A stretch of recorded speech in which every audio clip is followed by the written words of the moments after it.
going on, everyone? Pat Mayo here on Daily Fantasy Sports Picks and Bets, The Mix.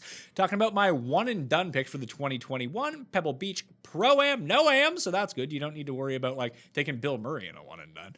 Badfield, Dustin Johnson isn't playing anymore. So what does that do for the one and done? It actually kind of made some sense to me, not necessarily to bet Dustin, but where so much win equity had been tied up to him. And it's not like this is a small purse in terms of how much you can win if you come in first place. It's actually kind of juiced up. So that leads me to the very top of the board. Generally, I try to stay within the top 10 of the betting odds and take one of the guys up top. I think this is one of the few weeks where you can actually throw that out if you don't want to go up to the very top, just because we've seen so many long shot winners. You do have to get it right, obviously, but maybe you have a hunch on someone from the back end. People know that I like Chris Baker this week. I'm not going to be using Chris Baker in the one and done, but if you wanted to use Cantlay, I know that there are other spots that you might be saving him for, but 7-1 in odds, has by far the most win equity of anyone. If you can cash in a first, second, or third out of him at this tournament, then it's going to look really good in the race for the one and done. I don't know how popular he's going to be. He's already been in the race for the Mayo Cup up on fantasygolfchampionships.com, the one that we're all playing in. He's been used in 17% of the league so far. So he's only available to 83%. Daniel Berger as well, who's the second on the betting board. A lot of win equity tied up with him too. He's been used by almost 30% of the field, and coming off a bad week, are people going to go back to Berger? I think you need to weigh those options, because this is the part of the season now where it's only 4 events in. You don't have to worry about it too much if you're you're not completely out of it no matter where you stand. 2 winners in a row and you're in third place.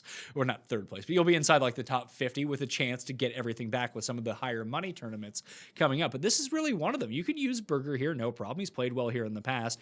In my mind, I can see Jason Day and Jordan Spieth being the 2 highest owned picks in the one and done. I think that makes a lot of sense. Both have excellent course histories. Jason Day has come inside the top 5 in 5 of the past 6 seasons.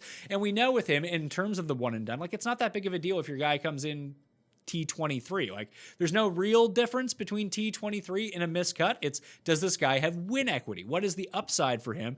And it does seem with Spieth rebounding in Phoenix, I don't have as much faith in him as other people do, but this course kind of fits what he wants to do. Excellent putter. He's hitting his irons well. The driving distance and the driving accuracy doesn't really mean as much at this event, but I would be looking more to Jason Day than Jordan Spieth. But I think that Ricky Fowler might be someone for me. I still believe in his upside. Now, he's missed 3 cuts in a row, aka the Brooks Koepka method from last week, so he could definitely miss another cut. The putting has been absolutely horrendous. He dropped over 4 strokes on the greens testing out new putters last week in Phoenix. But the thing to really key on with Ricky, strokes gained approach, positive. Past 3 events. That is what has been limiting him so often in 2020. And it seems like he's starting to figure that out a little bit, especially with the short wedges, which we're going to see an overabundance of 100 to 150 yards this week. If he can figure out the putting, we know the short game's good. We know the driving is kind of hit or miss, but means less this week.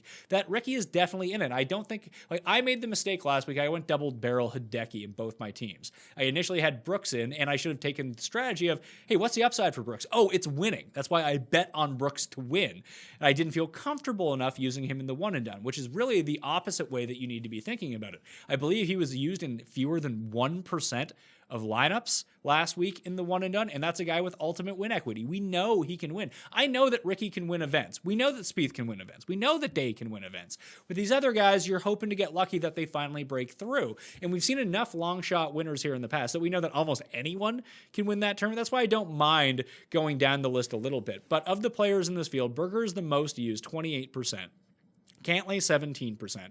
Zalatoris, 6%. Fowler, 5%. That was probably from last week. No one's going to be using Fowler this week. Day, 3%. So everyone's almost available to all players. This is not a strong field. So I can see a lot of people going towards the Max Homas, Cameron Davises, even Sam Burns, Kevin Streelman, that range of player. I don't love them as much because I don't think that they're going to win. Now, if you think they're going to win, obviously use them.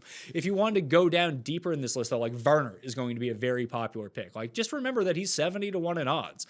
And it's unlikely unlikely that you're ever going to burn Harold Varner throughout the course of the year, just because he's never going to be one of the top 10 players in any sort of field. I mean, this is probably the closest he's going to get. This is probably the weakest field that we're going to see. So I do think that there's merit to using Cantlay, Berger, or Casey this time around. Now, Casey was just overseas, posted a win during the Middle Eastern swing. You know, he's on an 11-hour time difference coming over. We've seen that not affect players all that much.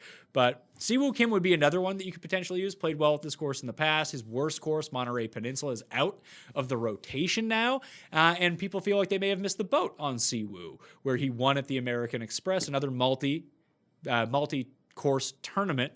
And listen, the short wedges, you can almost not really project out Siwoo Kim when it comes to anything. Stat modeling doesn't really work for him. It's either, is he good that week or is he horrendous that week? Those tend to be his two outcomes. But he is playing pretty well right now. Obviously, he has the win. So I don't think that he or Fowler will be popular from that top end range at all. So that's a method you can go with. But if we're talking about win equity, getting that $1 million payday in the one and done, it might be worth burning. If you have one team, burn Cantlay, burn Berger. Berger might end up coming, like I said, less popular because he burned so many people last week. People don't want to go back to that well, but we're searching for winners in the one and done. You have to remember that. It's not good that if you take Varner, he's 70-1. Oh, we got a T9. Excellent news. It's not really that great if people use Cantlay and Cantlay wins. And if you just look at the implied odds of him, he's 7-1 in this field. Berger is the next closest at 14-1. Casey is 16-1. Staying in that range. Zalatoris, I guess a lot of the top end guys, along with maybe Berger, might be the least used because he burned some people last week, and his name just looks awkward next to the odds that he's currently possessing, and we don't really know what his win equity is yet. He's yet to win on tour, but it seems like he's going to win sometime soon. So if you can get a top 3 finish out of any of these guys, it's going to be worth burning them in a tournament like this, taking the good players in the weaker fields. Listen, anyone who used Bryson last year at Rocket Mortgage wasn't really sweating it. He went out, he got his win. You got a ton of money out of Bryson.